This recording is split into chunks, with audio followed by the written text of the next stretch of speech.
고추밭에서 허리를 숙이고 일하는 건 생각보다 훨씬 더 외로운 일이었다. 고추는 따야 하고 땀은 흐르고 마음은 점점 말라가던 그때 등 뒤에서 묵직하고 단단한 게 내 허리춤 깊숙이 퍽 하고 박혔다. 몸이 반응할 틈도 없이 그 사람이 내 안으로 천천히 스며들었다. 장미화는 충남행 시외버스의 창가에 머리를 기대고 있었다. 창밖으로 스쳐 지나가는 풍경은 점점 더 시골 분위기를 자아냈고 그녀의 마음은 한없이 무거웠다. 서울에서의 마지막 날 식당 문을 닫으며 열쇠를 건넸던 순간이 자꾸만 떠올랐다. 아줌마, 충남 종점이에요. 운전기사의 목소리에 미화는 흠칫 놀라며 정신을 차렸다. 아, 네, 감사합니다. 미화는 비닐봉지에 쌓인 옷가지들을 구겨 넣은 허름한 캐리어 하나를 꺼내 들고 터미널에 내렸다. 지친 다리를 이끌고 터미널을 빠져나오자 낯설고도 익숙한 고향의 공기가 그녀를 맞이했다. 10년도 더 된 터미널 건물은 여전히 그대로였다. 다만 미화의 삶만 완전히 달라져 있었다.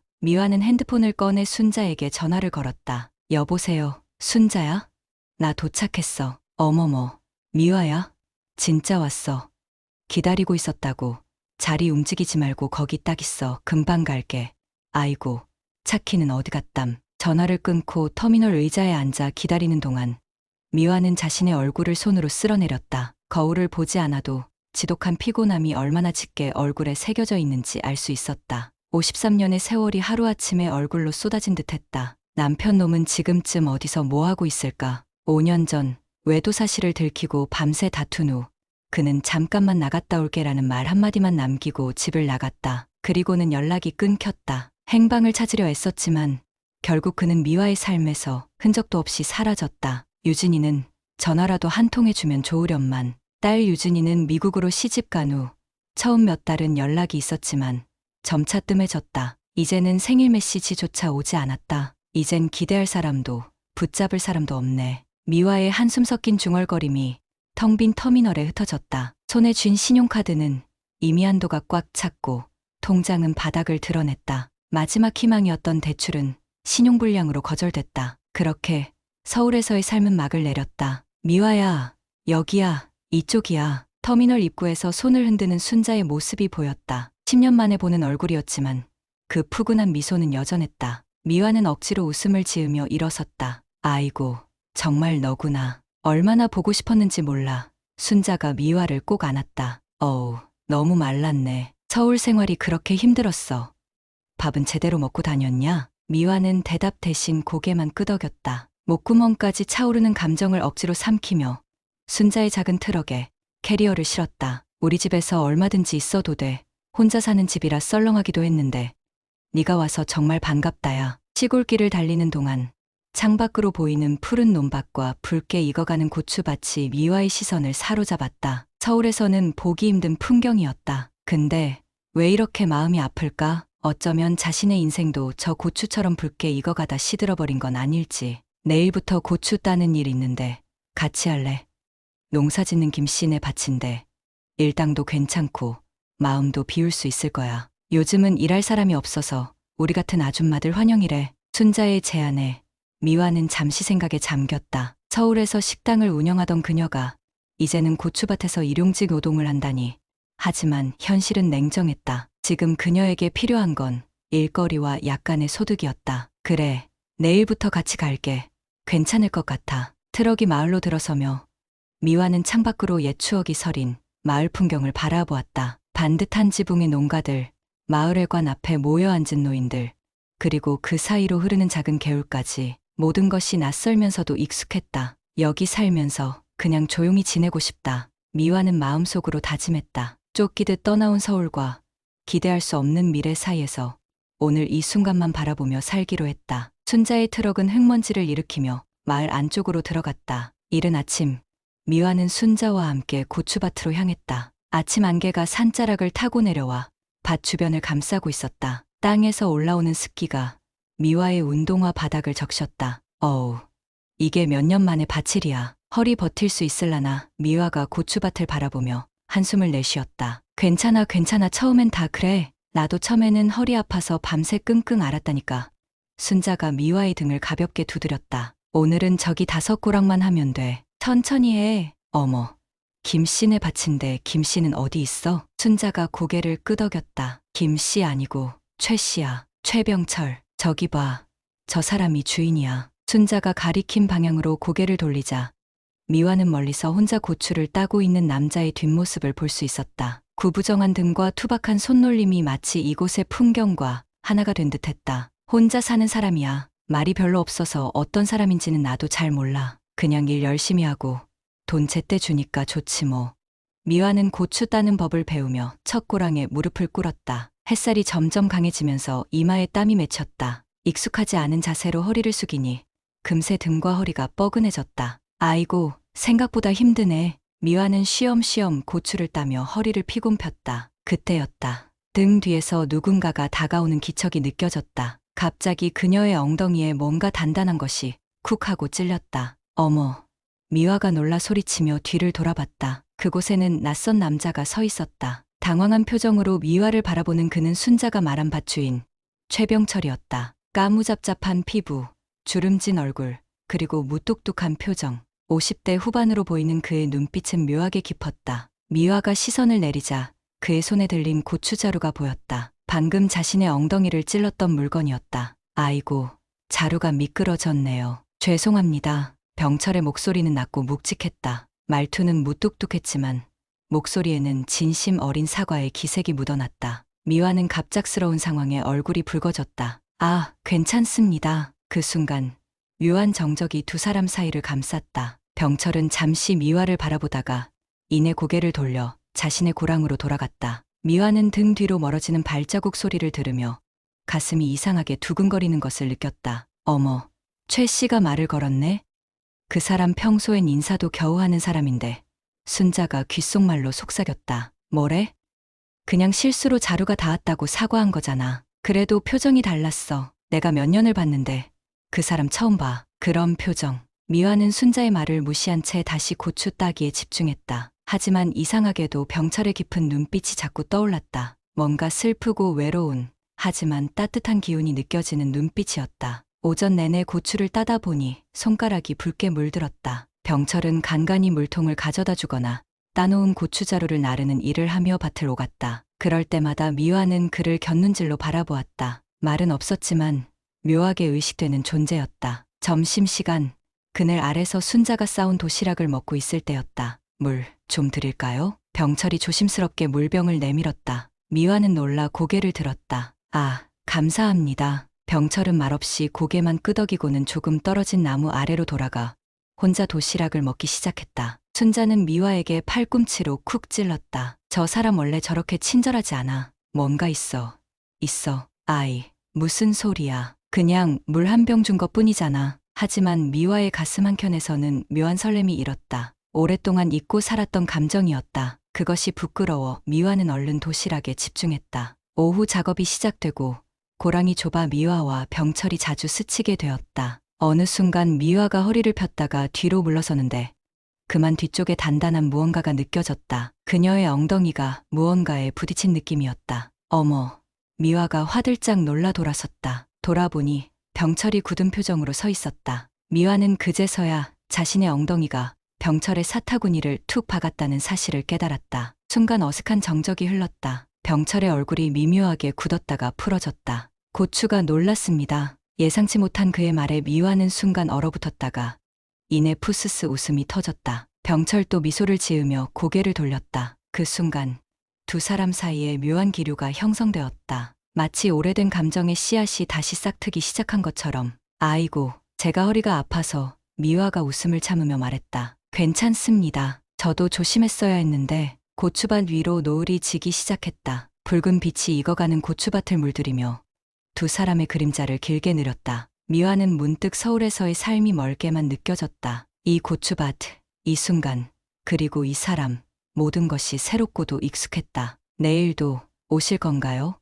일과를 마치고 돌아가려는 미화에게 병철이 조용히 물었다. 미화는 잠시 생각하다 미소를 지었다. 네, 올 거예요. 내일 뵙죠. 이튿날, 미화는 전날보다 일찍 고추밭으로 향했다. 순자는 오늘 다른 일이 있어 함께 가지 못한다고 했다. 홀로 가는 길, 미화의 마음은 묘하게 설렜다. 어제 병철과 나눈 짧은 대화, 그리고 그 깊은 눈빛이 자꾸 생각났다. 고추밭에 도착하자 병철이 이미 와서 일을 시작하고 있었다. 미화가 다가가자 병철은 고개를 들어 그녀를 바라보았다. 일찍 오셨네요. 네.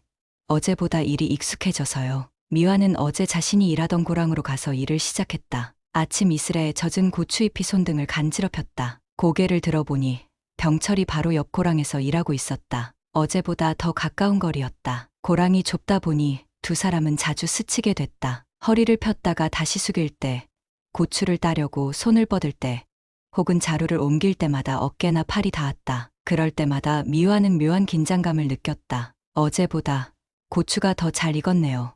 병철이 어색한 침묵을 깨려는 듯 말을 걸었다. 네, 그러네요. 붉은색이 더 짙어진 것 같아요. 대화는 거기서 끊겼다. 그저 각자 묵묵히 일할 뿐이었다. 하지만 그 침묵 속에서도 미화는 묘하게 편안함을 느꼈다. 마치 오래 알아온 사람과 함께 있는 것처럼. 아, 참. 병철이 갑자기 일어나 자신의 가방으로 가더니 무언가를 꺼냈다. 작은 물병이었다. 어제 물 좀 더 가져오면 좋을 것 같아서. 미화는 그 작은 배려에 가슴이 따뜻해졌다. 감사합니다. 오전 내내 일을 하다 보니 고추밭 사이를 오가는 두 사람의 움직임은 점점 더 자연스러워졌다. 어느 순간 미화가 허리를 폈을 때 병철과 마주치게 됐다. 너무 가까운 거리였다. 미화의 숨결이 병철의 얼굴에 닿을 듯했다. 아, 죄송. 미화가 뒤로 물러서려는 순간 그만 발이 엉켜 중심을 잃었다. 조심하세요. 병철이 재빨리 손을 뻗어 미화의 팔을 잡았다. 그 순간 두 사람의 눈이 마주쳤다. 시간이 멈춘 듯했다. 미화는 병철의 손에서 전해지는 따뜻함을 느꼈다. 거친 손이었지만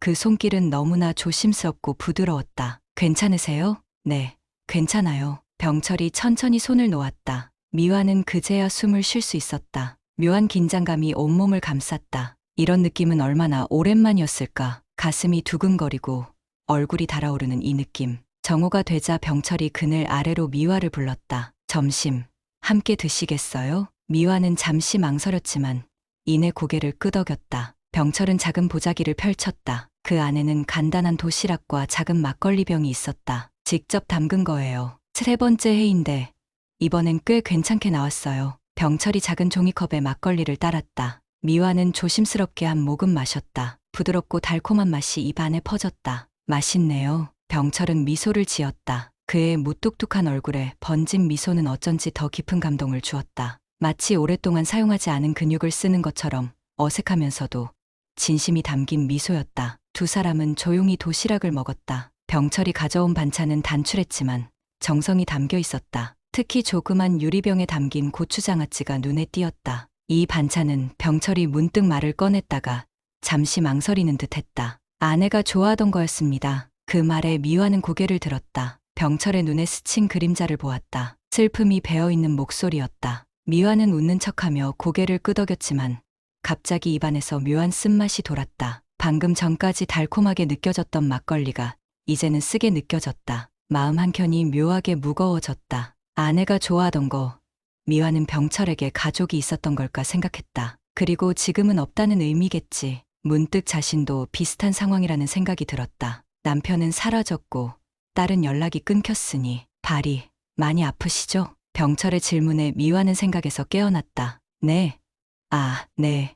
오랜만에 일을 해서 그런지 다리가 좀 아프네요. 파스 발라드릴까요? 미화는 놀라 고개를 들었다. 병철의 눈빛은 진지했다. 미화는 망설였지만 이내 고개를 끄덕였다. 병철은 가방에서 파스를 꺼내 조심스럽게 미화에게 다가왔다. 그리고 무릎을 굽혀 미화의 발목 앞에 앉았다. 미화는 숨을 멈췄다. 병철은 파스를 손에 들고 잠시 망설이는 듯했다. 괜찮으시면 바지를 조금만. 미화는 얼굴이 붉어지는 것을 느끼며 바지를 무릎까지 걷어올렸다. 병철은 조심스럽게 파스를 풀어 미화의 종아리에 붙여주기 시작했다. 무릎부터 종아리까지 천천히 정성스럽게. 병철의 손끝에서 전해지는 온기가 미화의 다리를 타고 온몸으로 퍼져나갔다. 병철의 시선은 오직 파스에만 머물러 있었다. 허락을 넘지 않는 시선이었지만 그의 손끝은 미묘하게 떨리고 있었다. 이거 효과가 좋아요. 저도 매일 밤 붙이는 거예요. 미화는 아무 말도 할 수 없었다. 그저 병철의 손길에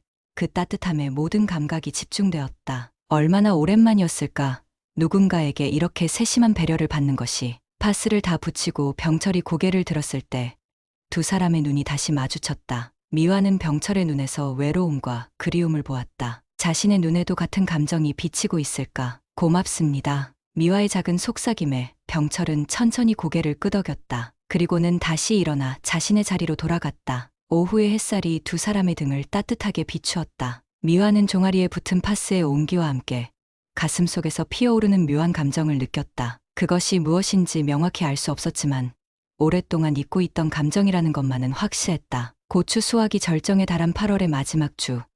미화는 이제 완전히 고추밭 일에 익숙해졌다. 손등의 물집은 굳은 살로 변했고 허리 통증도 이제는 견딜만 했다. 무엇보다 병철과 함께하는 시간이 편안해졌다. 말은 많지 않았지만 서로의 존재만으로도 충분했다. 그날 저녁 일을 마치고 돌아가려는데 병철이 미화를 불렀다. 오늘 저녁 먹고 가시겠어요? 병철의 예상치 못한 제안에 미화는 잠시 망설였다. 하지만 그의 진지한 눈빛에 고개를 끄덕였다. 괜찮아요. 춘자한테 전화해서 늦는다고 말할게요. 병철의 집은 고추밭에서 멀지 않은 작은 농가였다. 오래된 집이었지만 깔끔하게 정돈되어 있었다. 미화는 병철이 혼자서 이 집을 관리한다는 생각에 새삼 그의 모습이 다르게 보였다. 앉으세요. 금방 준비할게요. 병철은 부엌으로 들어갔고 미화는 마루에 앉아 주변을 둘러보았다. 거실 한켠에 놓인 낡은 액자가 눈에 들어왔다. 미화는 천천히 다가가 그것을 들여다보았다. 액자 속에는 한 여자와 어린 소녀가 환하게 웃고 있었다. 그리고 그 옆에 서 있는 젊은 시절의 병철. 저녁 준비됐어요. 병철의 목소리에 미화는 화들짝 놀라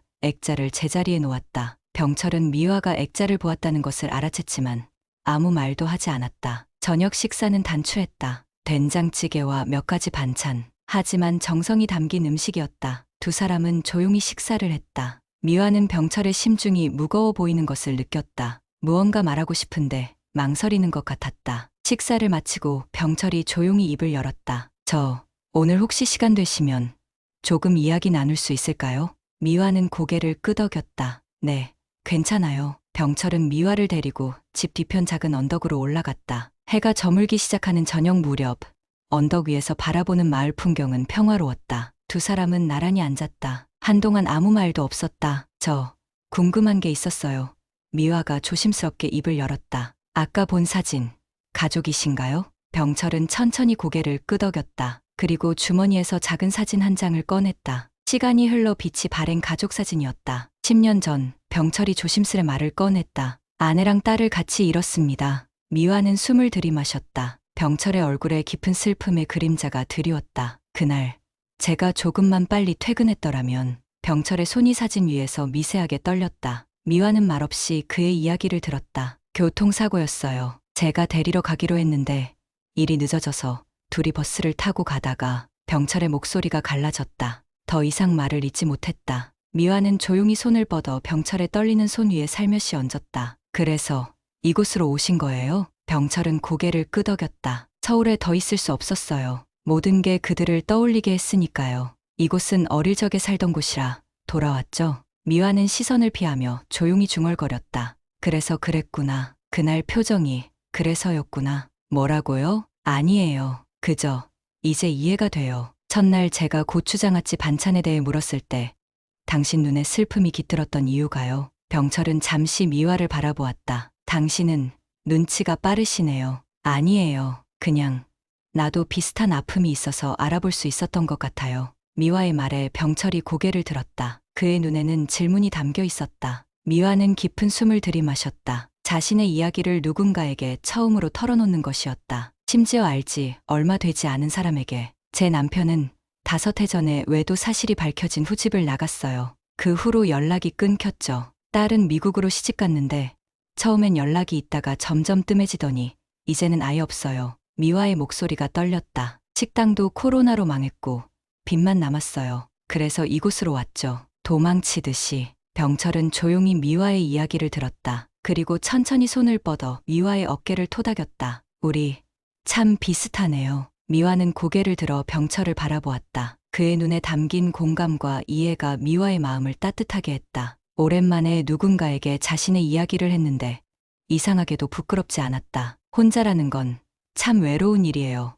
병철이 조용히 말했다. 네, 정말 그래요. 두 사람은 그렇게 나란히 앉아 석양을 바라보았다. 말은 없었지만 서로의 존재만으로도 위로가 되는 시간이었다. 미화는 오랜만에 마음의 짐을 조금 내려놓은 기분이었다. 집으로 돌아가는 길, 병철이 미화를 데려다 주겠다고 했다. 작은 트럭을 타고 가는 동안 두 사람 사이에는 편안한 침묵이 흘렀다. 순자의 집 앞에 도착했을 때 병철이 미화를 불렀다. 내일도 밭에 오실 거죠? 미화는 미소를 지었다. 네, 물론이죠. 내일 뵐게요. 미화가 트럭에서 내리려는 순간 병철이 다시 말했다. 저 오늘 이야기해줘서 고마워요. 오랜만에 누군가와 마음을 나눴네요. 미화는 가슴이 따뜻해지는 것을 느꼈다. 저도요. 고마워요. 집 안으로 들어가는 미화의 발걸음은 어제보다 가벼웠다. 마음속 무거운 짐을 조금 내려놓은 듯했다. 그리고 가슴 한켠에는 새로운 감정이 피어나고 있었다. 이튿날 미화는 아침부터 마을 슈퍼에 들러 생수를 사러 갔다. 손님은 미화뿐이었지만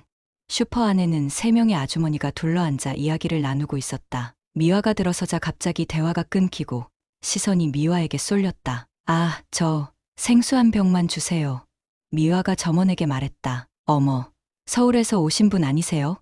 아주머니 한 명이 미화에게 말을 걸었다. 네, 안녕하세요. 최 씨네 고추밭에서 일하신다면서요?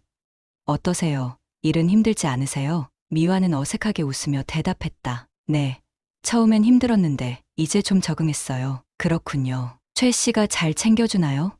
워낙 말수가 없는 사람이라 미화는 뭔가 이상한 분위기를 느꼈다. 아주머니들의 눈빛이 너무 집요했다. 생수를 받아 돈을 지불한 미화는 서둘러 슈퍼를 나왔다. 뒤에서 낮은 목소리로 속삭이는 소리가 들렸다. 그래, 바로 그 여자야. 서울서 온 여자가 고추밭에서 허리 한번 숙이더니 사람 하나 꽉 물었대. 에이, 그래도 최 씨도 외로웠을 텐데 좋은 거 아냐? 글쎄, 그 여자가 뭐가 좋다고. 얼굴도 그냥 그렇고. 미화는 발걸음을 멈췄다. 얼굴이 화끈거렸다. 그들이 자신과 병철에 대해 이야기하고 있다는 것을 깨달았다. 가슴이 답답해졌다. 고추밭으로 향하는 길. 미화의 마음은 무거웠다. 어제 병철과 나눈 진심 어린 대화가 이제는 마을의 가십거리가 된 것 같았다. 아마 자신이 병철의 집에 갔다 온 것도 소문이 났을 것이다. 병철 씨에게 피해가 가면 어쩌지. 병철은 이 마을에서 계속 살아가야 할 사람이었다. 자신은 잠시 머물다 떠날 수도 있지만 그는 이곳이 삶의 터전이었다. 자신 때문에 그가 마을에서 수군거림의 대상이 된다면. 고추밭에 도착하자 병철이 이미 작업을 시작하고 있었다. 평소와 같은 무뚝뚝한 표정이었지만 미화를 보자 미세하게 표정이 밝아졌다. 오셨어요? 네. 안녕하세요. 미화는 평소보다 건조하게 인사했다. 그리고 병철과 최대한 멀리 떨어진 고랑에서 일을 시작했다. 병철은 미화의 달라진 태도를 눈치챈 듯했지만 아무 말도 하지 않았다. 오전 내내 미화는 병철과의 접촉을 최소화했다. 눈도 마주치지 않고 말도 필요한 것만 짧게 했다. 점심시간이 되자 병철이 평소처럼 그늘 아래로 미화를 불렀다. 점심, 같이 드실래요? 미화는 머뭇거리다 고개를 저었다. 저, 오늘은 따로 먹을게요. 순자가 도시락을 싸줬거든요. 그것은 거짓말이었다. 미화는 그저 병철과 거리를 두고 싶었을 뿐이었다. 병철의 눈에 잠시 실망감이 스쳤지만 그는 아무 말 없이 고개만 끄덕였다. 미화는 혼자서 나무 그늘 아래 앉아 도시락을 먹었다. 눈으로는 병철을 힐끔힐끔 바라봤다. 병철은 혼자 조용히 식사를 하고 있었다. 평소처럼 무뚝뚝한 표정이었지만 어쩐지 더 쓸쓸해 보였다. 미화의 가슴이 아팠다. 어제까지만 해도 따뜻했던 대화가 오늘은 이렇게 어색해져 버렸다. 하지만 병철을 위해서는 이게 최선이라고 생각했다. 자신 때문에 그가 마을에서 구설수에 오르는 것보다는. 오후 작업 중 병철이 물병을 들고 미화에게 다가왔다. 물 드세요. 미화는 잠시 망설이다가 물병을 받았다. 고맙습니다. 병철은 미화의 얼굴을 잠시 바라보았다. 그의 눈에는 질문이 담겨 있었다. 왜 갑자기 거리를 두는 거죠? 미화는 시선을 피했다. 병철은 더 이상 아무 말도 하지 않고 자리로 돌아갔다. 일과를 마치고 집으로 돌아가는 길. 미화는 마음이 무거웠다. 병철의 쓸쓸한 뒷모습이 자꾸 눈에 아른거렸다. 하지만 이게 그를 위한 최선이라고 스스로를 다독였다. 순자의 집에 돌아오자 순자가 이상한 표정으로 미화를 맞이했다. 미화야, 너 오늘 최 씨랑 무슨 일 있었어? 미화는 놀라 고개를 들었다. 아니, 아무 일도 없었는데 왜? 아니, 오늘 마을 회관에 갔다가 들은 얘기가 있어서. 미화의 가슴이 덜컥 내려앉았다. 무슨 얘기? 순자는 조심스럽게 말을 이었다. 그게 너랑 최 씨가 어제 저녁에 같이 있었다는 얘기가 돌더라고. 최 씨 집에도 갔다 왔다면서? 미화는 한숨을 내쉬었다. 예상했던 일이었지만 막상 듣고 나니 가슴이 답답했다. 단순히 저녁 먹은 것뿐인데 사람들이 뭐라고 하던. 순자는 머뭇거렸다. 별말은 아니고 그냥 서울에서 온 여자가 최 씨를 꼬신다느니 뭐 그런. 미화는 고개를 떨구었다. 그래서 오늘 일부러 거리를 뒀어. 병철 씨에게 피해가 갈까봐. 순자는 미화의 어깨를 토닥였다. 에이, 신경 쓰지 마. 시골은 원래 그래. 며칠 지나면 또 새로운 얘기거리가 생겨서 다들 잊을 거야. 하지만 미화는 그렇게 생각할 수 없었다. 병철은 아내와 딸을 잃은 후 홀로 묵묵히 살아온 사람이었다. 그런 그를 마을 사람들의 입방아에 오르게 할 수는 없었다. 내일부터 당분간 고추밭에 안 갈래. 뭐? 왜? 그냥 조금 쉬고 싶어. 미화의 단호한 말투에 순자는 더 이상 뭐라 말하지 않았다. 다음 날 아침, 미화는 일부러 늦게 일어났다. 고추밭에 가야 할 시간이 지났지만 미화는 그대로 집에 남았다. 하지만 마음은 자꾸만 고추밭으로 향했다. 병철은 지금 무슨 생각을 하고 있을까? 자신이 오지 않는 이유를 알고 있을까? 오후, 순자가 외출해서 돌아왔다. 미화야, 최 씨가 너 찾더라. 미화는 가슴이 덜컥 내려앉았다. 나를?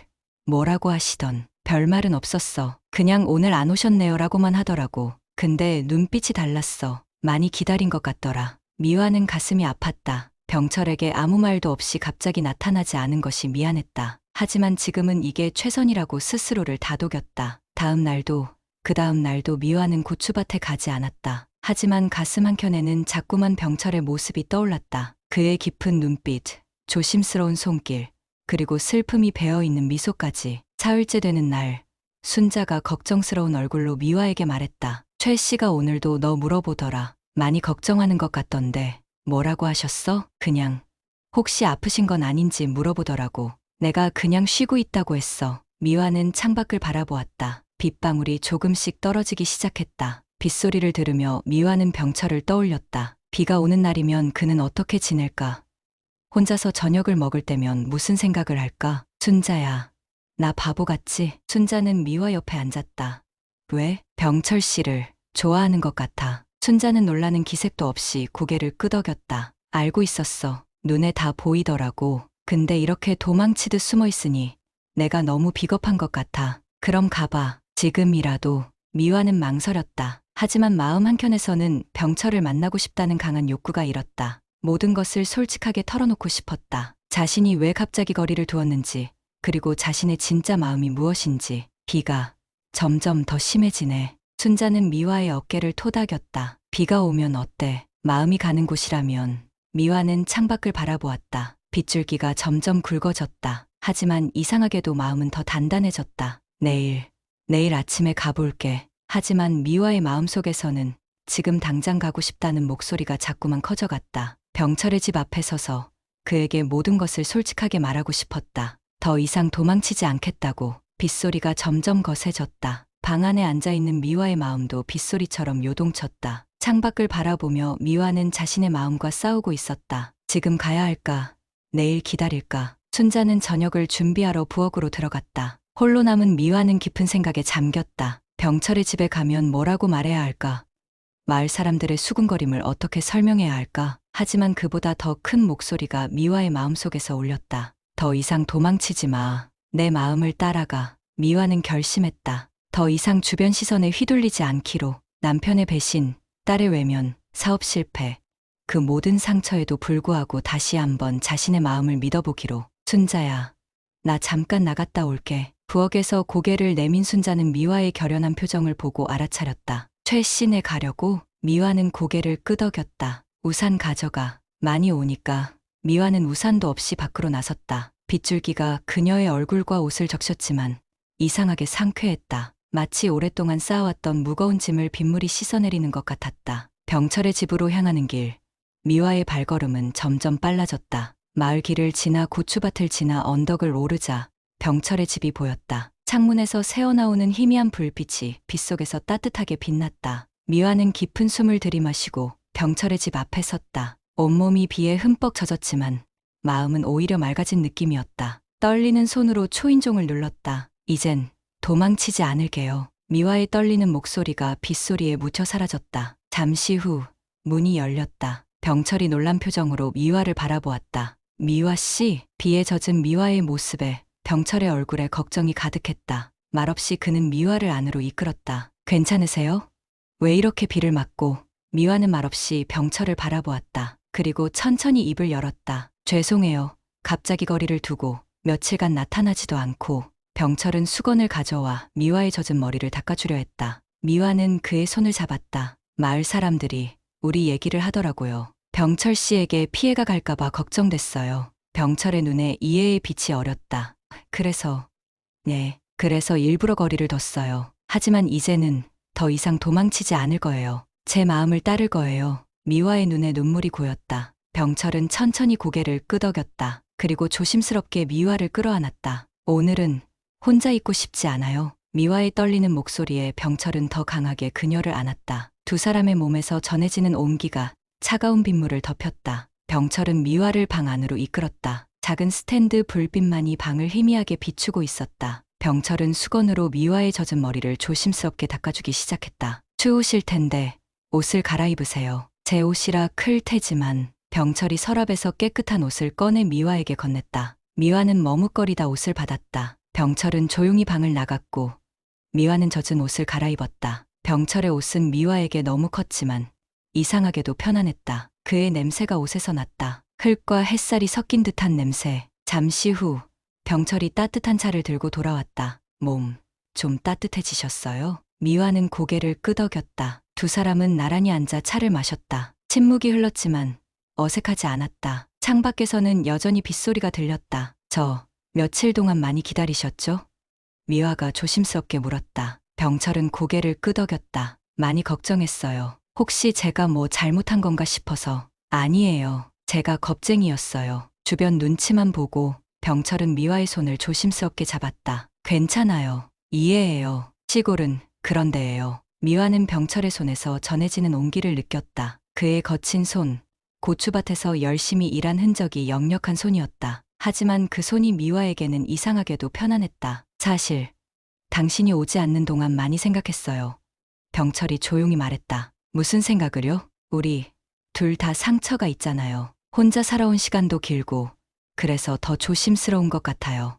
하지만 병철이 잠시 말을 멈추고 미화를 바라보았다. 스탠드 불빛이 그의 얼굴을 부드럽게 비추었다. 미화는 병철의 눈에서 깊은 감정을 읽을 수 있었다. 하지만 당신을 만나고 나서 제 마음이 달라졌어요. 다시 누군가를 생각하게 됐어요. 미화는 가슴이 뛰는 것을 느꼈다. 병철의 말에 담긴 진심이 그녀를 감동시켰다. 저도 같은 마음이에요. 병철과 미화의 눈이 마주쳤다. 두 사람 사이에 흐르는 감정은 이제 말로 표현할 필요가 없었다. 병철은 천천히 손을 뻗어 미화의 얼굴을 쓰다듬었다. 미화는 그의 손길에 눈을 감았다. 병철이 조심스럽게 몸을 기울였다. 그리고 미화의 입술에 부드럽게 입맞춤을 했다. 첫 키스는 짧고 조심스러웠다. 마치 서로의 허락을 구하는 듯했다. 미화는 눈을 떠 병철을 바라보았다. 그의 눈에는 불안과 기대가 함께 있었다. 미화는 천천히 미소 지었다. 그것은 병철에게 충분한 대답이었다. 두 번째 키스는 더 깊고 오래 지속되었다. 오랫동안 억눌러왔던 감정이 서서히 흘러나왔다. 병철이 미화를 조심스럽게 안았고 미화는 그의 품에 몸을 맡겼다. 스탠드 불빛 아래 두 사람의 그림자가 하나로 합쳐졌다. 빗소리만이 조용히 두 사람의 밤을 지켜보았다. 서로 안고 포개진 채 두 사람은 오랫동안 말없이 서로의 온기를 나누었다. 깊고 천천히 스며드는 시간이었다. 미화는 병철의 품 안에서 오랜만에 안정감을 느꼈다. 그의 심장 소리, 그의 숨결, 그의 모든 것이 미화에게 위로가 되었다. 마찬가지로 병철에게도 미화의 존재는 오랫동안 채우지 못했던 빈자리를 채우는 듯했다. 이런 기분 잊고 살았어요. 병철이 조용히 말했다. 나도. 창밖의 빗소리가 점점 잦아들었다. 하지만 두 사람의 마음속에서는 새로운 감정의 빗줄기가 시작되고 있었다. 오랫동안 마른 땅에 내리는 단비처럼 그들의 메마른 마음에 새로운 생명이 깃들기 시작했다. 두 사람은 그렇게 서로의 온기를 나누며 밤을 보냈다. 더 이상의 말은 필요하지 않았다. 그저 서로의 존재만으로도 충분했다. 오랜 외로움 끝에 찾아온 예상치 못한 축복 같은 시간이었다. 미화가 눈을 감았을 때 병철은 그녀의 이마에 가볍게 입맞춤했다. 그리고 속삭였다. 이제 혼자가 아니에요. 우리는. 미화는 미소를 지으며 고개를 끄덕였다. 네, 이제 우리는 혼자가 아니에요. 비가 그치고 달이 구름 사이로 얼굴을 내밀었다. 두 사람의 마음에도 오랜 구름이 걷히고 새로운 빛이 스며들기 시작했다. 다음 날 아침, 미화는 병철의 품에서 눈을 떴다. 창문으로 들어오는 아침 햇살이 방 안을 환하게 밝혔다. 병철은 이미 깨어 미화를 바라보고 있었다. 잘 주무셨어요? 미화는 고개를 끄덕였다. 오랜만에 정말 편하게 잤어요. 병철은 미소를 지었다. 그의 눈에는 더 이상 슬픔의 그림자가 없었다. 대신 따뜻한 빛이 깃들어 있었다. 아침, 같이 먹으러 갈까요? 고추밭으로. 미화는 환하게 웃었다. 네, 좋아요. 두 사람은 함께 아침을 준비하고 손을 잡고 고추밭으로 향했다. 더 이상 숨을 필요도, 도망칠 필요도 없었다. 이제 그들은 자신들의 마음을 따르기로 했다. 마을 사람들의 시선이 어떻든 그것은 중요하지 않았다. 중요한 것은 오직 그들의 마음뿐이었다. 고추밭에 도착하자 마을 사람들이 여럿 일하고 있었다. 미화와 병철이 나란히 걸어오는 모습을 보고 몇몇 아주머니들이 수군거렸다. 하지만 두 사람은 의연하게 자신들의 자리로 향했다. 순자가 미화에게 다가왔다. 어제 돌아오지 않아서 걱정했잖아. 전화라도 하지. 미화는 부끄러운 듯 웃었다. 미안해. 비가 너무 많이 와서. 순자는 미화의 달라진 표정을 보고 금세 상황을 눈치챘다. 됐어. 됐어. 말 안 해도 알겠다. 행복해 보이네. 그날 하루 미화와 병철은 서로 가까이서 일했다. 때로는 손이 스치기도 하고 눈빛을 교환하기도 했다. 마을 사람들의 시선이 느껴졌지만 더 이상 신경 쓰지 않기로 했다. 점심시간, 두 사람은 나무 그늘 아래서 함께 도시락을 먹었다. 병철이 챙겨온 김치와 미화가 아침에 만든 계란말이를 나누어 먹으며 그들은 조용한 대화를 나눴다. 서울에서는 뭐 하셨어요? 병철이 물었다. 미화는 자신의 이야기를 천천히 풀어놓았다. 작은 식당을 운영했던 일, 남편과의 결혼 생활, 딸이 미국으로 떠난 이야기까지. 병철은 묵묵히 들어주었다. 혹시 딸에게 연락해 보셨어요? 최근에? 미화는 고개를 저었다. 시도는 했지만 번호가 바뀐 것 같아요. 이메일도 답이 없고. 병철은 미화의 손을 조심스럽게 잡았다. 언젠가 다시 연락이 올 거예요. 믿어요. 그 말이 미화에게 큰 위로가 되었다. 오랜만에 누군가가 그녀의 아픔을 이해하고 공감해 주는 것이 느껴졌다. 오후 작업을 마치고 두 사람은 함께 고추자루를 나르며 하루를 마무리했다. 땀에 젖은 옷과 피로한 몸이었지만 마음만은 가볍고 행복했다. 일과를 마친 후 병철이 미화에게 제안했다. 저녁 먹기 전에 잠깐 산책할까요? 고추밭 뒤 언덕에 가보면 노을이 정말 아름다워요. 미화는 미소를 지으며 고개를 끄덕였다. 좋아요. 가보고 싶어요. 두 사람은 손을 잡고 고추밭을 지나 언덕으로 향했다. 마을을 내려다보는 작은 언덕이었다. 서쪽 하늘은 이미 붉게 물들기 시작했고 그 빛이 고추밭을 비추어 마치 불타오르는 듯한 광경을 연출했다. 와, 정말 아름답네요. 미화는 탄성을 질렀다. 병철은 미화의 반응에 기뻐하며 미소를 지었다. 여기가 제가 가장 좋아하는 장소예요. 힘들 때면 여기 와서 노을을 보며 생각을 정리하곤 했죠. 두 사람은 언덕 위 작은 벤치에 나란히 앉았다. 붉은 노을이 두 사람의 얼굴을 따뜻하게 물들였다. 혼자 익어가던 인생이었는데 병철이 조용히 말을 꺼냈다. 미화는 병철을 바라보았다. 그의 눈에는 깊은 감정이 담겨 있었다. 이젠 둘이 같이 익어요. 그게 더 예쁘잖아요. 미화가 부드럽게 대답했다. 병철은 미소를 지으며 미화의 손을 꼭 잡았다. 올해 고추도 잘 익었지만 내 마음도 덕분에 익었습니다. 미화는 병철에게 기대어 따뜻한 체온을 느꼈다. 두 사람의 그림자가 노을 속에 길게 늘어졌다. 처음 만났을 때를 기억하세요? 미화가 물었다. 병철은 웃음을 터뜨렸다. 물론이죠. 고추자루가 미끄러졌다고 했지만 사실은 그냥 실수였어요. 알고 있었어요. 미화도 함께 웃었다. 그리고 제가 당신 사타구니에 부딪혔을 때도요. 아, 그때 병철의 얼굴이 노을빛보다 더 붉어졌다. 제가 고추가 놀랐다고 말한 건 정말 당황스러웠죠. 미화가 장난스럽게 말했다. 하지만 그 순간 뭔가 달라졌어요. 내 마음이. 병철은 진지한 표정으로 미화를 바라보았다. 저도 그때부터 당신을 다르게 보기 시작했어요. 두 사람은 잠시 침묵 속에서 노을을 바라보았다. 마을의 집들과 들판, 그리고 멀리 보이는 산까지 모든 것이 붉게 물들어 있었다. 사람 마음도 고추처럼 익는 것 같아요. 병철이 문득 말했다. 어떤 의미에서요? 고추가 너무 일찍 따면 맵고 너무 늦게 따면 물러져요. 딱 좋을 때 따야 가장 맛있죠.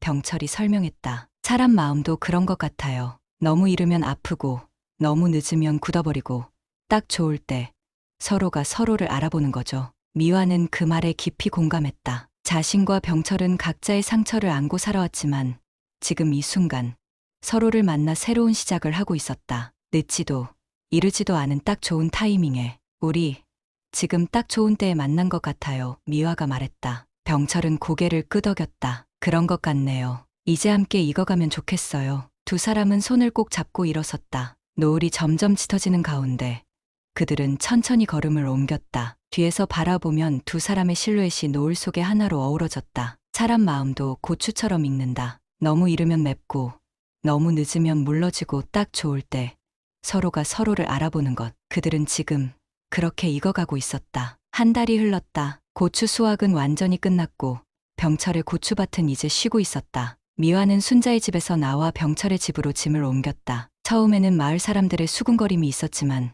시간이 지나면서 그것도 자연스럽게 받아들여졌다. 아침, 미화는 마당에 빨래를 널고 있었다. 가을 햇살이 따뜻하게 그녀의 등을 비추었다. 병철은 창고에서 말린 고추를 가지고 나왔다. 오늘 장에 내다 팔아야겠어요. 올해는 작황이 좋아서 가격도 괜찮을 것 같아요. 미화는 고개를 끄덕였다. 같이 가요. 나도 몇 가지 살 것이 있어요. 병철은 미소를 지었다. 요즘 그의 표정은 예전보다 훨씬 밝아졌다. 미화와 함께하는 시간이 늘어날수록 그의 무뚝뚝한 얼굴에는 웃음이 더 자주 피어났다. 장에 도착한 두 사람은 고추를 팔고 필요한 물건들을 샀다. 미화는 특별히 고추장 담글 재료를 샀다. 올해 수확한 고추로 장을 담그려고요. 병철 씨가 좋아하는 고추장아찌도 만들고요. 병철은 감동한 표정으로 미화를 바라보았다. 정말요?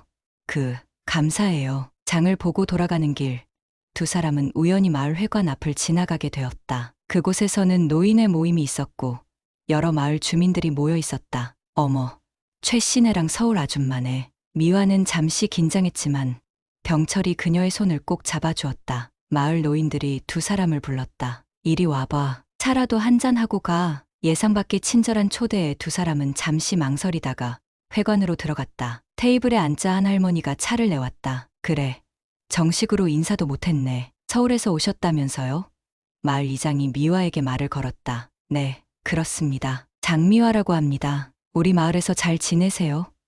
처음엔 좀 낯설겠지만 시간이 지나면 정이 들 거예요. 미화는 놀랐다. 예상했던 냉담한 반응이 아니었다. 오히려 따뜻한 환대였다. 네, 정말 좋아요. 처음에는 적응이 안 됐지만 이제는 정말 행복해요. 최 씨도 오랜만에 밝아 보이네. 좋은 일이야. 병철은 쑥스러운 듯 고개를 숙였다. 미화는 그의 모습이 사랑스러웠다. 회관을 나오며 미화는 병철에게 물었다. 생각보다 다들 친절하네요. 병철은 고개를 끄덕였다. 시골이 그래요. 처음엔 낯선 사람에게 경계하지만 일단 받아들이면 가족처럼 대해줘요. 집으로 돌아온 두 사람은 함께 저녁을 준비했다. 미화는 장에서 산 신선한 재료로 찌개를 끓였고 병철은 텃밭에서 가져온 채소를 다듬었다. 내일 서울에 가봐야 할 것 같아요. 미화가 문득 말했다. 병철의 손이 멈칫했다. 서울에요? 네. 그동안 미뤄둔 일들이 있어서요. 집도 정리해야 하고. 병철의 표정이 걱정스러워졌다. 오실 거죠? 미화는 병철에게 다가가 그의 손을 잡았다. 당연하죠. 이제 내 집은 여기예요. 당신 곁이에요. 병철의 얼굴에 안도의 미소가 번졌다. 같이 가요. 제가 도와드릴게요. 정말요? 괜찮아요? 물론이죠. 당신 혼자 두고 싶지 않아요. 미화는 감동해서 병철을 꼭 안았다. 이런 작은 배려와 사랑이 그녀의 마음을 더욱 따뜻하게 했다. 다음 날 두 사람은 함께 서울로 향했다. 미화의 작은 원룸은 오랫동안 사람이 살지 않아 먼지가 쌓여 있었다. 병철은 묵묵히 청소를 도왔고 미화는 필요한 물건들을 정리했다. 집을 정리하며 미화는 문득 서랍에서 오래된 사진첩을 발견했다. 딸 유진이가 어렸을 때 찍은 사진들이었다. 이게 딸이에요? 병철이 물었다. 미화는 고개를 끄덕였다. 네, 유진이에요. 지금은 27이 됐어요. 병철은 사진을 자세히 들여다보았다. 정말 예쁘네요. 미화 씨를 닮았어요. 미화는 감정이 복받쳐 잠시 말을 잇지 못했다. 병철은 조용히 그녀의 어깨를 감싸 안았다. 언젠가 다시 만날 수 있을 거예요. 미화는 고개를 끄덕였다. 그럴 거예요. 언젠가는. 서울에서의 일을 마치고 두 사람은 다시 시골로 돌아왔다. 돌아오는 버스 안에서 미화는 병철의 어깨에 기대어 잠이 들었다. 병철은 그녀의 잠든 얼굴을 바라보며 조용히 미소 지었다. 가을이 깊어가는 어느 날 미화는 병철과 함께 텃밭에 물을 심었다. 내년 봄을 위한 준비였다. 내년에는 고추밭을 좀 더 넓히면 어떨까요? 병철이 제안했다. 좋아요. 나도 농사일에 점점 익숙해지고 있어요. 병철은 미화의 손을 잡았다. 함께하니 모든 게 더 좋아졌어요. 나도 그래요. 당신 덕분에 다시 시작할 수 있었어요. 두 사람은 잠시 말없이 서로를 바라보았다. 눈빛만으로도 충분히 마음을 나눌 수 있었다. 그날 저녁, 병철은 미화를 데리고 다시 그 언덕으로 올라갔다. 가을 하늘은 더욱 맑고 높았고 노을은 더욱 찬란했다. 오늘은 특별한 날인가요? 미화가 물었다. 병철은 주머니에서 작은 상자를 꺼냈다. 이거 받아주세요. 미화는 놀라서 상자를 열어보았다. 그 안에는 소박하지만 아름다운 반지가 들어 있었다. 이건 정식으로 청혼하고 싶어요. 병철의 목소리가 떨렸다. 나이가 들어서 좀 어색하지만 미화 씨, 저와 함께 해주실래요? 앞으로의 모든 날을. 미화의 눈에 눈물이 고였다. 그녀는 아무 말 없이 병철을 꼭 안았다. 네, 함께 할게요. 앞으로의 모든 날을. 병철은 조심스럽게 미화의 손에 반지를 끼워주었다. 해질녘 노을 속에서 반지가 반짝였다. 우리 천천히 가요.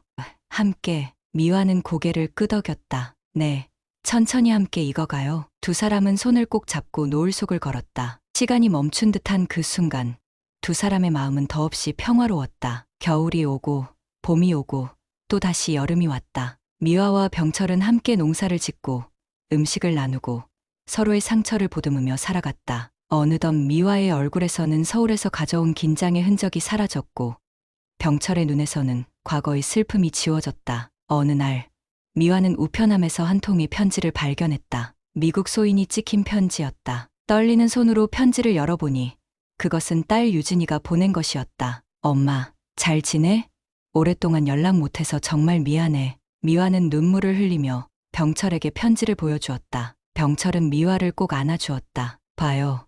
언젠가는 다시 연결될 거라고 했잖아요. 미화는 고개를 끄덕였다. 당신 말이 맞았어요. 그들의 삶은 완벽하지 않았다. 때로는 과거의 상처가 되살아나 아프기도 하고 마을에서의 적응이 힘들 때도 있었다. 하지만 두 사람은 서로에게 의지하며 그 모든 것을 이겨냈다. 고추밭은 해마다 붉게 익어갔고 그들의 사랑도 그렇게 천천히 하지만 확실하게 익어갔다. 너무 이르지도 너무 늦지도 않게 딱 좋은 타이밍에 서로를 만나 함께 익어가는 두 사람의 이야기는 그렇게 계속되었다. 마을 사람들은 이제 미화를 서울에서 온 여자가 아닌 최씨의 마누라라고 불렀다. 그리고 미화는 그 호칭이 마음에 들었다. 그녀는 이제 이 마을에, 이 땅에, 그리고 병철의 곁에 뿌리를 내렸다. 붉게 익은 고추밭 너머로 또 하나의 가을이 찾아왔다. 미화와 병철은 언덕 위에 서서 노을을 바라보았다. 시간이 흘러도 변하지 않는 것이 있었다. 저 노을처럼 그들의 사랑도 그렇게 변함없이 아름다웠다. 고마워요.